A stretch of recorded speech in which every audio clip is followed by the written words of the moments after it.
Welcome to Rewired Sober, the podcast that breaks down the real reasons women turn to alcohol. Spoiler alert, it wasn't a character flaw. It was your neurobiology, your conditioning, and the systems that taught women to silence themselves instead of support themselves. I'm your host, Kate Vitella. I've been a registered nurse for well over 2 decades, trained in addiction and mental health, a bit neuroscience obsessed, but spiritually grounded. This is the science and soul work of a woman's recovery, where I help you understand what's happening in your sober brain and reconnect to that deeper inner truth you've always had, that soul level knowing, the intuition the patriarchy has tried to train out of you. When women combine the science of the brain rewiring with that inner knowing, you stop feeling broken and you start feeling powerful. So let's get into it. Hey, this is a bonus episode of Rewired Sober. It's January 28th, 2026, and I taught my group class this morning. It's Wednesday morning. We go live. And I felt like what I said needed to be shared with the sober community, no matter where you're at, but especially those in early sobriety who may not have the bandwidth or the emotional tools or regulation or the wherewithal right now to handle everything that's going on in the world, and also to be handling your personal crisis. And that is not to diminish what you're capable of in early sobriety. This is very different for everybody, depending on your journey with booze. But this is something that I felt like I wish someone had said to me when we were going through a lot of upheaval politically and then in the COVID-19 pandemic, when I didn't have the fucking bandwidth to be talking about all things COVID when I was newly sober and really trying to pull my life back together. My personal life was a fucking dumpster fire, and then around me was a dumpster fire, so I had to triage. And in medical speak, that's like the French word is to sort out, like worst comes first. Like worst patient walks into an ER, chest pain comes before migraine. You get what I'm saying. But I want you to just listen to this quick little bonus episode. Send me a DM if you need someone to talk to. I am in this with you all, so much so. My husband is Hispanic. He also served the United States military army country for 20 fucking years. And here we are, being hunted. And this is so incredibly heartbreaking. I don't want to lose my shit, but I also want to show up for you guys. And I want to say nothing in the world right now will be improved by drinking. The world requires you to be a sober, clear-minded badass. So please keep going and give yourself some grace right now. So take a listen. Thanks. Good morning, everyone. It's a very cold January day here, and I'm going to go ahead and get started right away. I'm going in.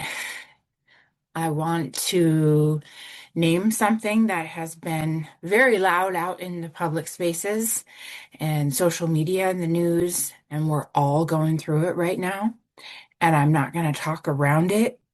I feel like it would be tone deaf to be completely talking about anything else than what is going on in our world right now. We are in a geopolitical mess, and there is real injustice happening, real state violence.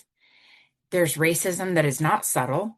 There are policies and power structures that are hurting people in real time, and it's breaking my fucking heart. And not in a performative way, Like it's hard to show up for your community and not be in a let me post my square and show everyone, my virtue signal. But I think people in early sobriety need permission to hear this. You can be sober, you can be newly sober, and you can still be heartbroken about the fucking world and not have the capacity to engage with all of this at once. You can be sober and not have the capacity to handle all this, the bandwidth to be the biggest advocate that you would want to be right now.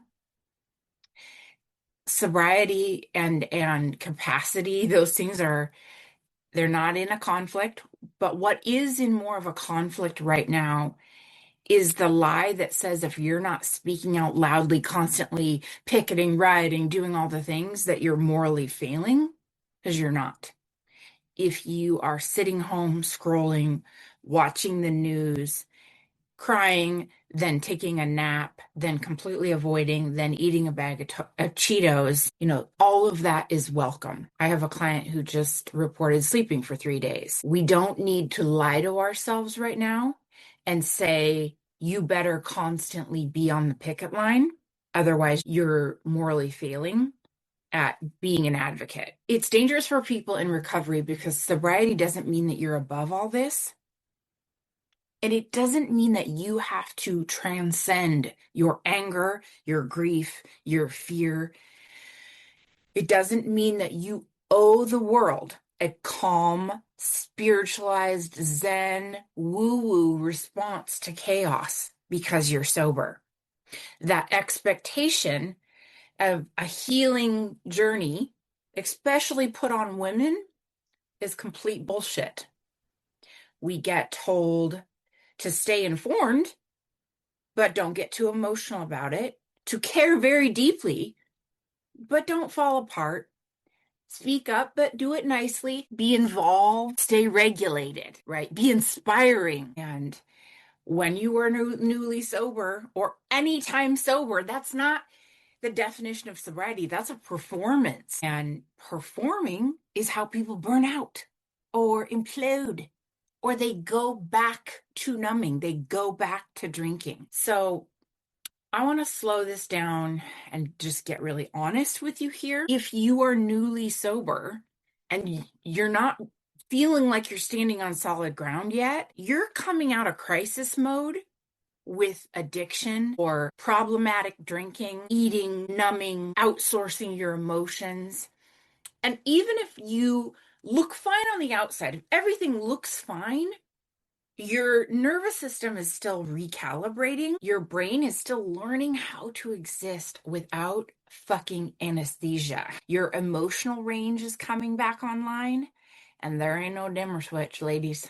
So it is real work. And not to sound like a cheesy ass TED Talk here, but when the world is a dumpster fire, there's this pressure to engage with so many things that can push you past your capacity, especially in early sobriety. And capacity matters. Your emotional bandwidth right now, it matters. I recently taped a podcast where I found myself lamenting about not being more proactive in Trump's first election, not being more proactive on the Black Lives Matter movement and the Me Too movement. But all of that for me happened in active addiction and then early sobriety. And my life, my personal life, was a dumpster fire. My mental health, and we're not just talking about like, oh, my relationships, my job, I'm not performing well. We're talking about like I was on the brink of going back to a mental institution or being permanently unhoused or harming myself. And I'm not saying that to one up. I'm just saying that capacity for what you can handle right now matters. Your body doesn't care about the fucking discourse. Your body cares about survival. So if all you can do right now is stay sober, that's not failure of activism. That's just your emotional infrastructure. And I don't hear us talking about this enough in sober spaces. Focusing on staying sober is not disengagement. Focusing on staying sober is not indifference, and it's not selfish. It's making sure you don't disappear right now. Because the hard fucking truth of all of this that we don't want to say out loud is you can't help anyone if you burn yourself to the ground first. You don't need to be calm. Calm is not a prerequisite for integrity. If you are angry, scared, overwhelmed, activated, you don't have to pretend you're fine. That's not emotional maturity. That's just denial, right? But people in early sobriety are returning to alcohol because they try to sort of out-regulate reality instead of just be fucking honest about what you can handle right now. Be honest about the truth. You've got to regulate, and it's not going to come from pretending. It's going to come from honesty. And I'm going to say this, and it might be controversial, but if you need to be silent on the internet right now, it's not complicity when you're in a recovery, early recovery. If you are quiet right now and you need to nap and hide, in early sobriety, it's like the medical term we use to triage, right? It's like worst comes first, and we prioritize what we need to stay safe and keep ourselves together, because recovery is a lot, and your brain and your mind and your body is all over the place. So I don't want you to feel like if you don't respond that you're a coward or a fraud. You don't have to jump on an internet trend or borrow an opinion. Even if you don't know what you think yet, I understand that. That's your discernment forming. And you're allowed to say, like, I care really deeply about this. And also, I don't really have clear thoughts about it yet. That's infinitely more honest than posting something to feel less anxious or to join a bandwagon. And you absolutely don't have to spiritualize this bullshit. Pain doesn't need meaning on demand. Pain and anger and pain, you don't have to learn the lesson right away. Sometimes the most sober response you can say is, this is fucked, and I can't quite metabolize it yet. And it's not regression, it's accuracy. You don't have to sugarcoat over all of this with platitudes. What are you actually needing right now? And I feel like if we're going to just stay really basic here, you got one job, and that is to not drink, right? No matter fucking what, stay sober. Because everything, and I mean everything, gets worse if you return to alcohol. And that is not judgment, that's reality. That's fucking math. You will, alcohol will spiral you. You need you right now to stay clear and to stay mentally present. That means also being very intentional about what you consume. And I'm not just talking about booze, news, social media, conversations, doom scrolling. Your brain is not designed to process infinite threat signals and stay intact. You sort of have to limit your input, and it's not avoidance. It's just taking control of what you can, and that is your self-leadership. And it's okay to stay honest about your capacity right now, because our capacity isn't fixed. It changes day to day, sometimes hour to hour. And honesty can sound like, I can't engage with all this today. I care deeply, deeply, but I don't have the emotional bandwidth. I need to protect my sobriety first. And that is not opting out of the world. In no way is that standing back and saying, I don't see what's happening. But it's a way to stay in without losing yourself. Because something I know in my bones to be true, right now, the loudest thing you might be able to say or do is to stay upright and stay sober. Maybe not post, not educate, not argue with strangers, not explain yourself. Upright looks like sleeping, eating, not drinking, journaling instead of spiraling, logging off of shit before you completely disassociate, calling a safe person, instead of numbing out. I feel like those aren't small things right now. Those are survival tactics with intention.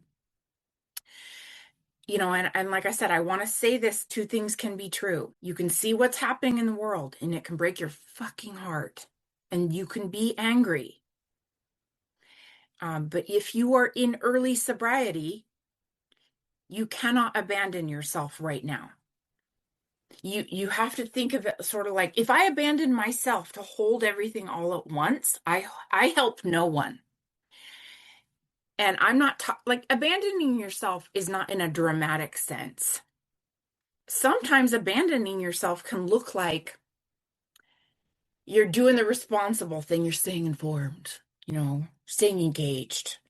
And it can look like you're swallowing down your reactions just to keep up with what's going on. And it might not be helpful right now. Overriding your body because you think that the moment requires more than you have. And it's fucking hard when you keep reading, watching, arguing, posting, your chest is tight, your sleep is fucked, your thoughts are looping. It is being proactive and awake and, go get them, but your nervous system is going to see that as a threat. So it's like you're dysregulated, but you got really good intentions. And when you abandon yourself as a woman, as a sober fucking woman, you're not becoming more useful and helpful to the cause. You stop thinking clearly. You stop choosing intentionality. You sort of start absorbing other people's urgency, and you can mistake it for your own inner thoughts, for your own knowing, for your own values. So in order to be helpful right now, it requires presence, and presence requires capacity. So this is the message I'm leaving you with today. Staying sober right now, staying emotionally sober. You are not collateral damage in this.